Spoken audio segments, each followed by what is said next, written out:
ओम नमो नारायण। मैं आज आपको पित्त पित्त रोग के बारे में बताऊंगा। मित्रों, कहने सुनने में तो आपको यह रोग जो है बहुत ही आसान लगता है, लेकिन इसके शरीर में बहुत ही दुष्परिणाम होते हैं। लेकिन ये जो पित्त रोग है, यह पित्त रोग जो है, ये इंसान क्या करता है कि जब अपना खान पान, रहने का तरीका, आराम करने का तरीका, सोच विचार, ये सब पित्त दोष बढ़ाने के लिए काम आता है। आयुर्वेद शास्त्र के मुताबिक अपने शरीर में वात, पित्त और कफ, ये तीन है। ये तीनों भी अगर संतुलित रहा तो अपना शरीर ठीक ठाक रहता है। अभी आज अपन पित्त के बारे में ही बोलेंगे। तो मित्रों, पित्त जो है, ये आप जो खाना खाते हैं, तो खाना खाने के बाद आपका आमाशय में, जठर में चला जाता है खाना, तो वहां पित्त रस और पित्त आते हैं डेली, हर दिन आते हैं। जैसे आपने खाना डाला, पित्त वहां आ गए समझो।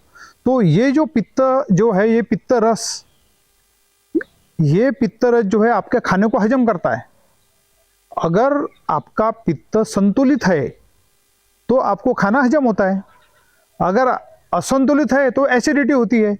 भाई, खट्टे डकार आना, जलन, जैसे पानी यहाँ से गला तक आ जाता है। किसी किसी को तो डायरेक्ट वो उल्टी भी हो जाती है उससे। और वो कुछ लोग वो हमें बताते हैं कि सर, हमें पित्त बढ़ गया है कि हम वो उंगली डाल के उल्टी करते हैं, हमको अच्छा लगता है। तो ये सादी सी बीमारी है। लेकिन मित्रों, ये आपके शरीर के पूरे एंडोक्राइन सिस्टम पे काम करता है, जहां स्त्रावन, जैसे जो पित्त है, अगर पित्त बढ़ गया आपका, तो आपके शरीर में वो सीधे खून में घुस जाते हैं।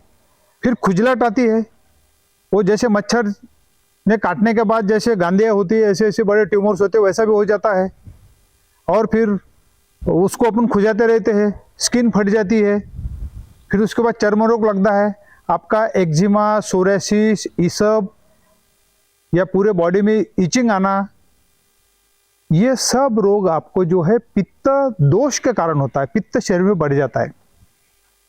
तो मित्रों, अगर आपको पित्त दोष से बचना है, पित्त रोग से बचना है, तो आपने जो है, जैसे खाने का समय जो है आपका, उसी समय आप खाना खाइए। अगर खाना अच्छा बनता है, कोई बोलता भाई एक और लो और खाओ, तो नहीं खाने का भाई। आपने खाने पे खाना नहीं खाने का। उदाहरण के तौर पे आप घर से खाना खा के निकले, या कोई दोस्त मिलता है, बोलता भाई ये खाओ अभी, और ये थोड़ा सा जो है वो जंक फूड है, ये खाओ। तो अपन भी सोचते चलो भाई मुफ्त में मिल रहा है, चलो खा लो, क्या फर्क पड़ता है। तो नहीं खाने का आपने। और इसमें गर्म चीजें का सेवन ज्यादा करना, ये भी पित्त को बढ़ाने के लिए जो है उसका कारण है। जैसे हद से ज्यादा स्मोक करना, ड्रिंक करना, और इच्छा नहीं होने से भी खाना खाना, और चाय सबसे ज्यादा पीना, और मसाला युक्त पदार्थ, काला मसाला, हरी मिर्च, और ये अपना लाल मिर्च, ये तो अपने हिंदुस्तान में सभी खाते हैं। लेकिन मित्रों, अगर शरीर अपना बोल रहा है कि भाई अपने को पित्त हो गया है, यहाँ से जलन सा लगता है, वो इंडिकेशन दे रहा है, तो आप क्यों खाते हैं?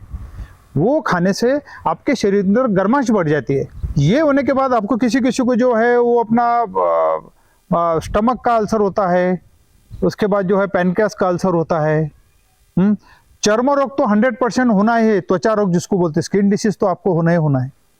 तो किसी किसी आदमी का जो स्किन डिसीज गोली दवाइयों से भी, antibiotic, anti allergic, anti fungal, ये लेने से भी बीमारियां ठीक नहीं होती। उसका एक ही कारण है कि आपका पित्त शरीर में हजम नहीं हो रहा है, और आपका पित्त जो है बढ़ गया है। तो सबसे पहले खान पान, सोच विचार में भी आप जो है किसी के प्रति दुर्भाव रखना, या फिर किसी के प्रति द्वेष रखना, तिरस्कार करना, ये चीजें भी नहीं होनी चाहिए। ये भी आपका जो है आपके एंडोक्राइन सिस्टम पे बहुत जो है काम करता है। तो मित्रों, ये पित्त दोष जो है, ये पित्त दोष जो है आपके डायरेक्टली आपके हाजमे पे अटैक करता है।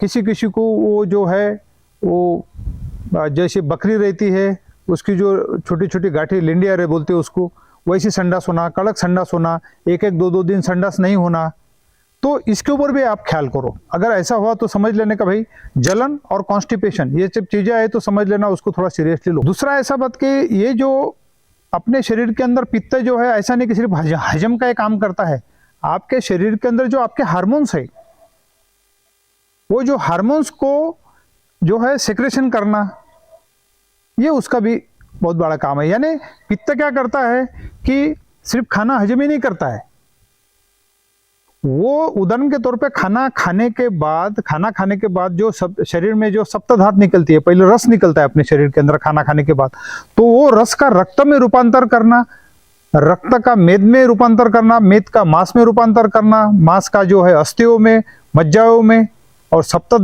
जो है लास्ट में जो है अपना जो है धातु बनाना, तो इसमें भी उसका पित्त का काम रहता है। तो पित्त बहुत ही जरूरी है, वात पित्त का भी तीनों भी जरूरी है, संतुलित रहने चाहिए। लेकिन ये जो मैंने पहले बताया आपको ये चीजें आप अवॉइड कीजिए। और ये पित्त दोष अगर अभी बहुत सारा मैंने ये पाया है कि बहुत से जो है आजकल जो है लेडीज जो है या फिर जेंट्स है, तो स्त्रियों में ज्यादा पाया गया है कि इनको थायराइड की बीमारी लगती भाई।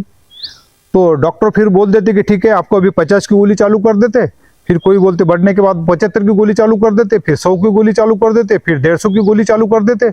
अरे भाई सबसे पहले ये देखो कि क्या उस इंसान के अंदर पित्त दोष है, क्या उसको लैटेंट पेशाब ठीक तरह से हो रहा है, यह सब देखना जरूरी है। मेटाबॉलिज्म बहुत जरूरी है। आप थायराइड के ऊपर सिर्फ ट्रीटमेंट लेके फायदा नहीं है, तो वो पित्त दोष के कारण से होता है। अभी किसी किसी का जो है शरीर बढ़ जाता है, वो बोलती है मैं थोड़ा सा खाता हूँ डॉक्टर, लेकिन मेरे को मोटापा हो रहा है, अब मैं खाना छोड़ दिया है। तो इसमें क्या होता है कि आपके पित्त उस समय में बढ़ते नहीं है, वो पित्त कम होते हैं आपके। तो पित्त का कम होना भी एक बहुत बड़ी बीमारी का कारण है, जिससे मोटापा बढ़ता है, थायराइड से बढ़ता है। तो ये सब चीजें जो है पित्त दोष की वजह से, पित्त दोष में इतना ही ख्याल में रखिए कि आपका जो है मेटाबॉलिज्म ठीक होना चाहिए। अगर आपको मेटाबॉलिज्म साइड से शिकायत है तो फिर बाद में बहुत सारी बीमारियां लगते हैं। मेटाबॉलिज्म ही तो है अपने शरीर का पालन पोषण करने वाला। ये इसमें जो है आपको कि अगर पित्त दोष है, कॉन्स्टिपेशन है, आप खाना खाने के बाद आपका मोटापा ही बढ़ रहा है, आपका जलन सा होता है, तो उसके लिए आपने पंचकर्म के लिए 7 दिन के लिए हमारे यहाँ आइए भाई। 7 दिन आप पंचकर्म कीजिए। पंचकर्म में हम विरेचन वगैरह करवाते, कुछ बस्ती देते हैं। और वो ऐसा नहीं कि आ गए अभी कुछ डॉक्टर तो हमारे ऐसे करते कि सुबह आओ आज बस्ती लो और हो गया आपका पंचकर्म। बिल्कुल इस पे विश्वास रखने का नहीं। कम से कम 7 दिन आप किसी भी आयुर्वेदिक डॉक्टर के हॉस्पिटल में एडमिट रहना है, और सुबह से शाम तक उस पर शारीरिक और मानसिक यानी योग मेडिटेशन वो भी कराना जरूरी है। तो मैं ये चाहता हूँ मित्रों कि आपको पित्त दोष जो है उसके ऊपर आपने सीरियसली लेना है, और पित्त दोष के ऊपर जो है आप जो है आयुर्वेदिक दवा बहुत ही अच्छी जो है तैयार हो चुकी है। तो आप आयुर्वेदिक दवा का इस्तेमाल कीजिए और पित्त दोष को सादा मत समझिए। पित्त दोष से ही आपके शरीर के अंदर बहुत सारी बीमारियां लगती है। तो आप हमारे आश्रम में आइए, और जो पहले जो मैंने बताया आपको कि भाई क्या क्या क्या किन किन चीज़ें नहीं करनी चाहिए उसका इस्तेमाल, उसका थोड़ा सा दिमाग में रखिए, और पित्त दोष से बिल्कुल परेशान मत होइए। आप हमारे आश्रम में आइए, हम आपको जो है दवा देंगे, आयुर्वेदिक दवा देंगे। आपको अगर पंचकर्म करना है आप हमारे पास पंचकर्म के लिए रह सकते हैं। अगर पंचकर्म नहीं करना है आपको तो हम आपको आयुर्वेदिक दवा 1 महीने का देंगे। 3 महीने जरूर दवा आपने करने का है। गुटखा खाने वाले, खैनी खाने वाले भाई सुधर जाओ। इन लोगों को तो पित्त ज्यादा बढ़ने की वजह से इतनी शरीर में गर्माश होती है कि उनको बच्चे ही नहीं होते। उसका धात पे असर पड़ता है। पित्त शरीर में होना यानी आपके शरीर के अंदर पूरी जो है हीट तैयार होना, पेट में जलन, सर में जलन, शरीर में जलन। तो हीट की वजह से क्या होता है कि जो धात रहती है अपने धात के अंदर गुणसूत्र आते हैं वो भी मर जाते हैं, वो आते ही नहीं। वो जैसे ही आपको लगता है खट्टी डकारे आना, यहाँ पर जो है खट्टा पानी आना, ऐसा जब भी आपको महसूस होता है तो आपने कोई दवा लेने से पहले आप जो है घर में थोड़ा नुक्के का इस्तेमाल कीजिए। अभी कुछ लोग बोलते हो भाई पित्त है तो फिर छाछ नहीं खाना। 100% छाछ खाइए। आयुर्वेद शास्त्र ने तो ये बताया है कि देवता लोगों को अमृत मिला और धरती पे जो है इंसान को छाछ मिला। तो छाछ में इतना गुण है कि आपके पित्त को हजम करने की भी उसमें शक्ति है। तो आप छाछ लीजिए, तरबूज खाइए और सादा खाना खाइए कि भाई जिसमें कोई ज़्यादा गरम मसाला ना हो, तीखा मिर्च ना हो, हरी मिर्च ना हो। आप इसका इस्तेमाल कर सकते हैं। पानी आप ज़्यादा पिए क्योंकि शरीर के अंदर गर्माश आपके रहती है, पानी आपने पीना है। अगर आपको पेट साफ नहीं होता है तो एरंड का तेल आप जो है 1 कप दूध के अंदर रात को जो है 7 दिन लीजिए। 25 मिली से 20 मिली तक, तो 20 से 25 मिली तक आपकी प्रकृति देख के आपने दूध के अंदर ले सकते हैं। तो उससे आपको थोड़ा सा संडास वगैरह साफ होगा। और जो है इसमें खाना, अभी जैसे गेहूं की रोटी आप खा रहे हैं, डेली गेहूं की रोटी मत खाइए। कभी बाजरा, ज्वार, ये जो बाकी चीजें है ये भी खाइए। और उसके बाद जो है पित्त के लिए जो है थोड़ा सा जो है आपको व्यायाम करना बहुत जरूरी है। भाई कपालभाति आपने 100 बार तो आपने सुबह करना है। अनुलोम विलोम कीजिए, वॉकिंग कीजिए। तो आप जो है भरे जा रहे पेट के अंदर, तो चलो ना, थोड़ा एनर्जी भी तो थोड़ा वेस्ट होना चाहिए ना आपका भाई। तो हजम कैसे होगा वो? पित्त रोग के ऊपर जो है बहुत हमने हमारी देखरेख में कुछ हमने बहुत सारी अच्छी दवाएं बनाई है। आप इतना ही ख्याल रखिए कि भाई मुझे पित्त है तो कोई मेडिकल वाला एक आधा वो चूरन का डब्बा उठा के देता, कोई आपको गोली उठा के देता है, तो भाई उससे आपका पित्त रोग नहीं जाने वाला। पित्त रोग के लिए आपका नाड़ी परीक्षण कर, दूसरे किसी रोगों का क्या आपके शरीर के अंदर प्रभाव है उसे देख के आपको जो है करना है, उसे देख के आपको ट्रीटमेंट करना है।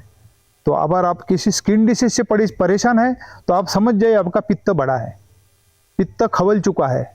अगर समझो आपका मेद समझो बढ़ रहा है, खाना खाते कम खाना खाते तो भी मांस बढ़ रहा है, वजन बढ़ रहा है, तो भाई वो आपके पित्त जो है लो हो चुके हैं। तो फिर उसे बढ़ाने कैसा?